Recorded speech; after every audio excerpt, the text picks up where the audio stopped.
দিনাজপুরের প্রাকৃতিক সৌন্দর্য ও জীববৈচিত্র্যের ভাণ্ডার কড়াই বিলের গাছ কেটে সাবার করেছে স্থানীয় একটি সংগঠন।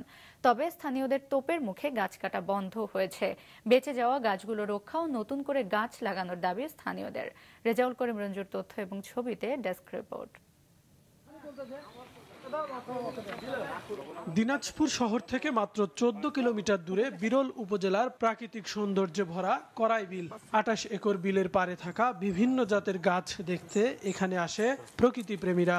শীতকালে পুরো বিল মুখরিত থাকে অতিথি পাখির বিচরণে। তবে এমন মনোমুগ্ধকর পরিবেশ সহ্য হয়নি একটি বিশেষ গোষ্ঠীর। স্থানীয়দের অভিযোগ, কোনো অনুমতি ছাড়াই সরকারি খাস খতিয়ানের এই জমির শত শত গাছ কেটে ফেলা হয়েছে। আমাদের যে কড়াই বিল, এটা হচ্ছে একটা দর্শনীয় স্থান। এটা বাংলাদেশের বিভিন্ন প্রান্ত থেকে পর্যটকরা এখানে ঘুরতে আসেন। এটা কি ভিত্তিতে বিক্রি করা হইলো, মানে নিলামে তোলা হইলো, আর নিলামে যে তুলছে যারা নিছে তারা বলতেছে তাদেরকে নাকি জানানো হয়েছে, অথচ আমরা গ্রামবাসী বা এলাকাবাসী কেউ জানি না ব্যাপারটা নিয়ে। তাদের যে কাগজপত্র, এটা কোনো ভ্যালিড নেই, এর কোনো স্মারক নাম্বার নাই। আসলে এটা যেভাবে নিলামে বিক্রি হয়েছে কেউ জানে না। এখন তো কোথা থাকে নিছে ওইটা তো আমরা বলতে পারবো না, এটা তো বলে ডাকের মাধ্যমে বলে হয়েছে। বিরল কড়াই বিল সমবায় সমিতি সাধারণ সম্পাদক স্বাক্ষরিত লিখিত অনুমোদন পত্র বানিয়ে 6 শতাধিক গাছ কাটার কাজ দেওয়া হয় এক কাঠ ব্যবসায়ীকে।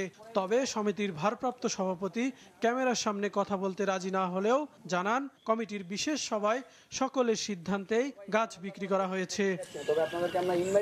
কড়াই বিলের জমি সরকারি 1 নম্বর খাস খতিয়ানের আওতাভুক্ত।